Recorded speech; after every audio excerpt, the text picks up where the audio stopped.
زمین پر کیا ہو رہا ہے؟ زمین پر جو بات سمجھنے کی ہے وہ یہ ہے، یو ایس ایس آر جب ختم ہوا ہے اور امریکہ کو سول سپریم پاور ارتھ ہونے کی حیثیت حاصل ہو گئی۔ امریکہ بہت بڑی طاقت تھی، بے کوئی شک نہیں، لیکن یہ کہ پچھلی جو جنگ تھی سیکنڈ ورلڈ وار، اس سے پہلے امریکہ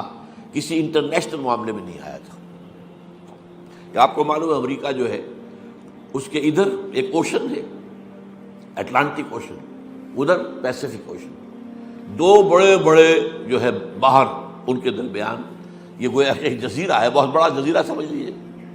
لیکن اسے باقی دنیا سے کوئی تعلق نہیں تھا۔ انہوں نے اپنی ترقی کی ہے، جو بھی کیا ہے اپنے اندر کیا ہے، اور اس کے اندر ترقی کے بھی بہت سے کام کیے، اس میں کوئی شک نہیں ہے، اس میں بہرحال with the devil has due، لیکن یہ کہ یہ کسی انٹرنیشنل معاملے میں نہیں آیا۔ سیکنڈ ورلڈ وار میں جبکہ جرمنی چھا گیا تھا، یہ سارا یورپ اس نے فتح کر لیا، یہ فرانس وغیرہ کی تو کوئی حیثیت ہی نہیں، یہ سارے ممالک اس نے فتح کر لیے، برطانیہ کی اینٹ سے اینٹ بجا دی، لندن جو ہے اتنا برباد کر دیا کہ اس کو جو ہے اس کی شکل پہچانی نہیں جاتی تھی، اس لیے بمبارڈمنٹ وہاں ہوئی۔ تو چرچل نے بڑی کوشش کی، دورہ بھی کیا، کسی طریقے سے امریکہ اس جنگ میں آ جائے، ہمارا ساتھ دے اور جرمنی اور جاپان کو شکست دے، لیکن یہ کہ امریکہ ریلیکٹنٹ تھا۔ اس کے بعد ایک واقعہ ایسا ہوا ہے، اب میں نہیں کہہ سکتا کہ ہو سکتا ہے وہ بھی یہود کی سازش سے ہوا ہو، اور ہو سکتا ہے کہ وہ خود ہو گیا۔ پرل ہاربر ایک بہت بڑی جگہ ہے، یہ جو پیسیفک اوشن ہے، بحر الکاہل، تو ادھر جاپان جو بہت قریب ہے ایشیا کے، ادھر سے یو ایس سے اس کے تقریباً درمیان میں جاپان سے قریب تر ہے اور یو ایس سے ذرا بعید تر ہے،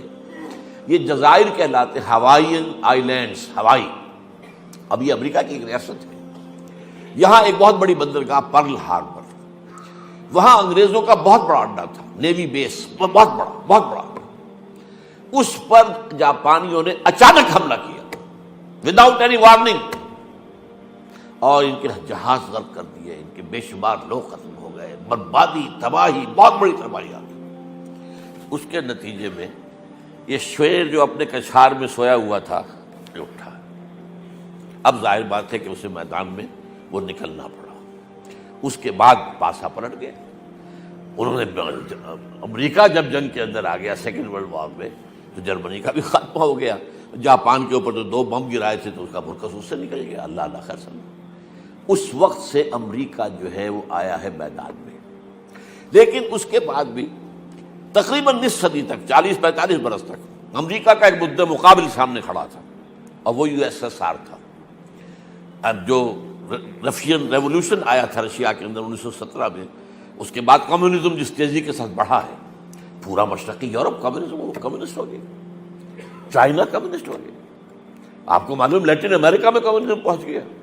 کیوبا وہ ابھی تک کمیونسٹ اسٹیٹ ہے۔ یہ طوفان اس تیزی سے اٹھ رہا تھا کہ امریکہ کو سر توڑ کوشش کرنی پڑی کہ اسے کسی طریقے سے ٹو کنٹین اٹ، اس کا گھیراؤ کریں کس نے، اسی لیے سینٹو بنی، اسی لیے سیٹو بنی، اسی لیے نیٹو بنی، north Atlantic alliance, central Asian alliance, south East Asian alliance. سینٹو سے پہلے بنی تھی بیڈو، مڈل ایسٹ ڈیفنس آرگنائزیشن، اس کے بعد وہ سینٹو بنا۔ یہ پتہ نہیں بہت سے لوگوں کے لیے یہ سارا گریک ہوگا معاملہ، نوجوانوں کے لیے خاص طور پر، کہ یہ تاریخ جو ہے وہ اب ان کے سامنے تو نہیں ہے۔ یہ ساری پالیسی، اور یہ بھی نوٹ کر لیجئے، ایک طرف کمیونزم کا سیلاب آ رہا تھا، دوسری طرف فضا کی تسخیر میں رشیا بازی لے گیا، سائنس میں بازی لے گیا۔ سب سے پہلے ایسٹروناٹس جو ہے وہ تو رشینز سے جو گئے ہیں فضا کے اندر، خلا کے اندر، فضا نہیں خلا کے اندر، تو امریکہ کام رہا تھا، اور اس کی ساری بھاگ دوڑ اس پر تھی کسی طریقے سے اس طاقت کو نیچا دکھایا جائے۔ لہذا معاہدے سینٹو اور سیٹو اور نیٹو یہ سب کے سب کس لیے تھے؟ To contain U S S R. اب اس کے بعد کیا ہوا؟ یو ایس ایس آر کی ایک تو اکانومی بیٹھ گئی، اور دوسرے خاص طور پر جو حماقت ہوئی رشیا سے یا یو ایس ایس آر سے کہ وہ افغانستان میں حملہ آور ہو گیا، یہاں افغان کھڑا ہو گیا اس کے مقابلے کے لیے۔ امریکہ کو بہترین موقع مل گیا، مریں گے افغان، پیسہ ہم دیں گے، پیسہ دیں گے، ہتھیار دیں گے، مرو تم، ہم نہیں مریں گے، لڑو۔ تم لڑو ان سے، روسیوں سے، پیسے جتنے چاہو لے لو، بڑے بڑے ٹرنک، بڑے بڑے بکس بھرے آ رہے ہیں ان کے ڈالرز کے، اور وہ بڑی بڑی جو گاڑیاں آپ کو معلوم ہے، مجاہدین جو تھے افغانستان کے، یہ حکمت یار صاحب اور فلاں صاحب، یہ کیسے عظیم گاڑیوں کے اندر بڑی بڑے سائز کی 4 وہیل ڈرائیو گاڑیوں کا پیسہ تھا امریکہ کا، پیسہ امریکہ کا، ہتھیار امریکہ کے، اسٹنگر میزائل دے دیا جس کی وجہ سے اصل شکست ہوئی، لیکن اس کا نتیجہ یہ نکلا ان 2 فیکٹرز کا کہ یو ایس ایس آر بیٹھ گیا، ختم ہو گیا۔ اب جب یو ایس ایس آر ختم ہو گیا تو اب امریکہ کو سول سپریم پاور آن ارتھ ہونے کی حیثیت حاصل ہو گئی۔